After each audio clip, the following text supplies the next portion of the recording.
ఏంటా సకిలింపులు? చూసేలే, ఎవరు ఖర్చు రాసేసావు? నేను కాపలాగాని పెడితే ఇట్టండి యథాపంలా చేసేది. అవును, ఆ పెద్ద మనసు ఎవరో గుడికొస్తే కొత్త చెప్పులు తెంపేసి ఇక్కడ పంపించేస్తావా? ఏదో నీకు 4 బేరాలు వస్తాయని ఆశ. తప్పున్నారా? తప్పుడు ఆలోచనలు నువ్వును. వెళ్ళి వాళ్ళ చెప్పులకి ఇచ్చాయి. అంటే ఏంటి? ఇవి నేను దొంగతనం చేశానా? దొంగతనం చేయకపోతే దొరతనంగా కొనుక్కొచ్చావా? కొనుక్కొచ్చానో కోరి ఎవరైనా ఇచ్చారో నీకు తెలుసా? కోరి ఇవ్వడానికి నువ్వేం కొత్తపల్లి కొబ్బరవా? కొత్తపల్లి కొబ్బరిని, కొండపల్లి బొమ్మని కూడా. నువ్వు ఇంకా మాట్లాడితే ఏ ఎవరైనా చూస్తారనా? చూడండి, మొగుడు పెళ్ళాలు ఆ మాత్రం హుషారుగా ఉండరా? ఎప్పుడయ్యావే పెళ్ళానివి? నువ్వు అంటే ఎప్పుడో అయిపోయేదాన్ని. ఈ పాటికి 6 కవల పిల్లలు కూడా కనేదాన్ని. ఏటి బాబుకు పట్టే పాలేనా అవి? మంచివే, ఇంటి నుంచి కాచి తీసుకొచ్చాను. సర్లే, పొద్దునెప్పుడో కాసాడట, ఇప్పుడు పడుతున్నాడు. ఆడపిల్ల మీద ఒంటి కాలు మీద లేవడం కాదయ్యా పిల్లల్ని సాకడం అంటే. గుళ్ళో నైవేద్యం పెట్టిన పాలు తీసుకొచ్చేలే. ఏనే పట్టకూడదా? పడితే ఏంటంట? నువ్వు రోజు పాలు పట్టి వాడిని మర్చేసుకుంటుంటే రేపు నా మాట వినకపోతే ఇంకా మంచిది. వాడి కోసమైనా నా కాళ్ళు పట్టుకుని కట్టుకుంటావుగా. మళ్ళీ అదే మాట. ఆ శారదమ్మ మీద మనసు పెట్టుకొని మనసు పడుతున్న నాలాంటి ఆడకూతుర్ని కాదనకయ్యా, ఉసురు తగులుద్ది. తగులుద్ది. ఓ అంటే డమ్ రాదు. నిన్ను కట్టుకుని కుటుంబం అంతా చదువు లేకుండా ఉండిపోవాలా? అది కాదు, అంత పెద్ద చదువుకున్న పిల్ల నిన్ను చేసుకుంటుందా అని. అది కాదయ్యా, చిన్నప్పటి నుంచి నువ్వే సాకి కష్టపడి చదివించినందుకు శారదమ్మ తప్పకుండా చేసుకుంటుంది, అందుకు కాదు. కానీ సంతకం కూడా శాతకాని నువ్వు ఆ చదువుకున్న పిల్ల పక్కనుంటే దివిటి పక్కన దీపపు సిమ్మలా ఉంటావేమోనని. నీ పక్కన దిష్టి బొమ్మలా ఉండే కంటే గుడి పక్కన గోపురంలా ఉన్నా గౌరవమే. అంతేలే, నాకేగా చదువుకున్న పిల్లతుందని పెద్ద బడ.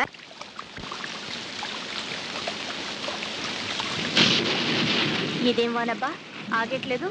ఆకపోతే ఏటే, ఇక్కడే పడుకో, తెల్లారాకెళ్ళచ్చు. తెల్లారేదాకానా? అమ్మో, తప్పని కాదు, తప్పు జరిగిపోద్దేమోనని. ఏంటి జరిగేది? పడుకో.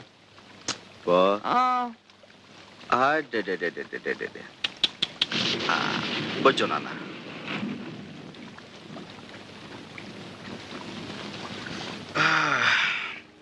నువ్వొచ్చావేటి? నువ్వు ఇక్కడేనా?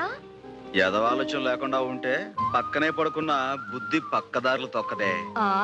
తొక్కకుండా మడికట్టు కూర్చుంటుందా? ఒక మగాడు ఒక ఆడది ఒకటే గది, చెవుముట్టు సలిగాలి, పైన వానసెనుకు, లోన వయసు పులుపు, మాట పెరిగి మనసు సెమ్మసెక్కలాడుకుంటే అమ్మో, బయట తలెత్తుకు ఎలా తిరిగేదయ్యా? ఏటిది? అదేనే, మనసు ఎట్ట సెమ్మసెక్కలాడుకుంటాయో చూద్దామని. అట చూడమాకయ్యా, ఇట ఏడిగాలి తగిలితే మరి డేంజర్ అయిపోద్ది. ఏటా నవ్వు? ఏదో భయపడి వాటేసుకున్నట్టు. ఉరువే మేఘం కొరవదంటారు, ఆ సామెత తెలిసేట నీకు? అంటే ఏటి? నేను ఉత్త ఉరుము, మనసులో ఏమి లేదనా? గుండె చూడు ఎలా లబ్డబ్ అని కొట్టుకుంటుందో.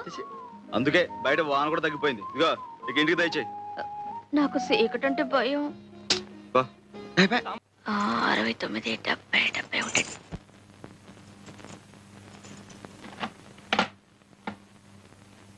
ఇప్పుడు ఆ డబ్బాలు ఎందుకు తీస్తున్నావు? కొట్టుకి ఎంతుందో, పెళ్లికి ఎంతుందో, చదువుకి ఎంతుందో సూతరానయ్యా. అవును, మళ్ళీ ఆ గోవిందగాడి గొడవేటి? ఏముంది, మామూలే, డబ్బు కక్కుర్తి. ఇన్నాళ్ళు పాతికి పరక్కి గడ్డి గరిచేవాడు ఇప్పుడు నా కొడుకుని ఇస్తావా 1000 రూపాయలు ఇస్తావా అంటూ కొత్త పాట మొదలు పెట్టాడు. కలితే అబ్బా, చదువుకి 20 రూపాయలు తగ్గింది, ఎందులోంచి తీసమంటావు? చదువుకు తగ్గటం ఏంటే? శారదమ్మ ఉత్తరం రాసిందయ్యా. ఇందాక గుర్తురాలేదా? ఇప్పుడు గుర్తొచ్చింది. ఇప్పుడైనా గుర్తొచ్చినందుకు సంతోషించు. ఇంత ముఖ్యమైన ఉత్తరం వస్తే ఎక్కడా చోట్లేంటే అక్కడ పెట్టుకునేది. నా సవితి రాసిన ఉత్తరమైనా గుండెలో పెట్టి దాచినందుకు సంతోషించి బొగ్గ మీద సిటికేయాల్సింది పోయి తీర్లు బుర్లును. ఇట్లా చెమటకి అత్తరాలన్నీ అలుక్కుపోతే ఎట్టగా చదివేది? బాగుంటే పెద్ద చదివేసినట్టు. నీ పెళ్ళం రాసిన ఉత్తరం చదివి పెట్టడానికైనా నన్ను చేసుకోవయ్యా. అట చూడమోకయ్యా, చదువుకి ఆటకి 300 కావాలటయ్యా. ఎప్పటికి కావాలంట? తొందరగానే, నువ్వు రేపే బయలుదేరాలి. ఏమందయ్యా శారదమ్మా? ఏమంది? ఇంకా 50-60 ఏళ్ల దాకా చదువు ఉంది. ఆ తర్వాత నీ జుట్టు తెల్లబడకుండా ఉంటే అప్పుడు మనం సంగతి ఆలోచిద్దామనా? అదేనా అందే? అవునే, పై చదువులంటే ఇట్ట టోకెన్ తీసుకుని అట్ట చెప్పులు ఇచ్చేయడం కాదు, టింగు టంగని. జీవితం అంతా దారపోసిన ఉన్న పుస్తకాలు సగం కూడా చదవలేమంట. మంచిదే. పుస్తకాలు చదువుకుంటూ ఆయమ్మ, గోళ్ళు గిలుకుంటూ నువ్వు జీవితం అంతా గడిపేయండి. ఆ తర్వాత ఒళ్ళు ఊడిపోయి నువ్వు, పొట్టిపోయి ఆ పిల్ల. పెళ్లిపేటల మీద కూర్చుంటే చేతులొణుకు, పట్టె మంచం మీద పడుకుంటే కాళ్ళొణుకు. చాలా బాగుంటుంది. అయితే నన్ను ఇప్పుడు ఏం చేయమంటావే? ఇదిగో, ఏ వయసుకు ఆ ముచ్చటన్నారు. నన్ను కట్టేసుకోవయ్యా. కిష్ట పరమాత్మకి రుక్మిణి సత్యభామలాగా నేను శారదా ముచ్చటగా సవితులం అయిపోతాం. నీతో కాపురం చేయడానికి నేను, ఏడికి చదువు చెప్పడానికి శారదా చక్కగా కుదిరిపోద్ది. చాలే, ముందుడికి పాలు పట్టు. కుదిరిపోద్దంటే కుదిరిపోద్ది. ఇదిగో మర్దయ్య, మనం కొట్టెట్టుకోవడానికి బ్యాంక్ లో అప్పులు ఇస్తున్నారు. తొందరగా వెళ్ళు. భద్రం, ఇట్రా, బాబు జాగ్రత్తగా చూసుకో. లేవయ్యా, లేలే. ఏంటి అడావుడి? మనం కొట్టెట్టుకోవడానికి బ్యాంక్ వాళ్ళు అప్పిస్తున్నారు. ఇంకేం చక్కగా కొట్టెట్టుకోవచ్చు. లేలే లే. రా, ఉండడు శకరం. మంచి శకరం. రా. ఊరికే పిలిచేవరే అప్పించేదే. రా. రా. నమస్కారం.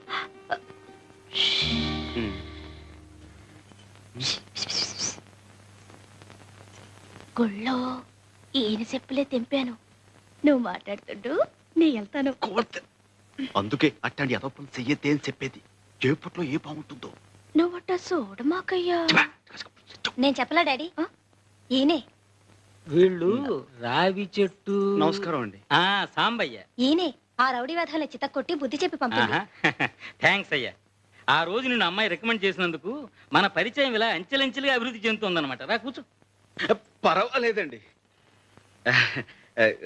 గంగ చెప్పిందండి, మీ బ్యాంకులో అప్పులు ఇస్తున్నారంట కదండి. ఆ విషయం మీతో మాట్లాడదామని వచ్చాం.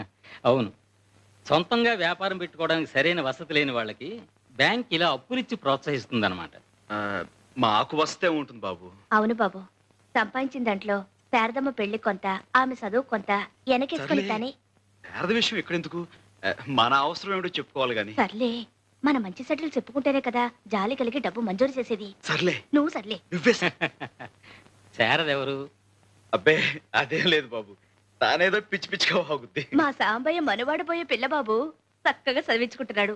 మరంత చదువుకి ఇంటి ఖర్చుకి ఏదైనా రాబడుంటే కదా సాగేది. తమ పుణ్యవాంటో కొట్టి పెట్టుకుంటే తన ఇంటివాడు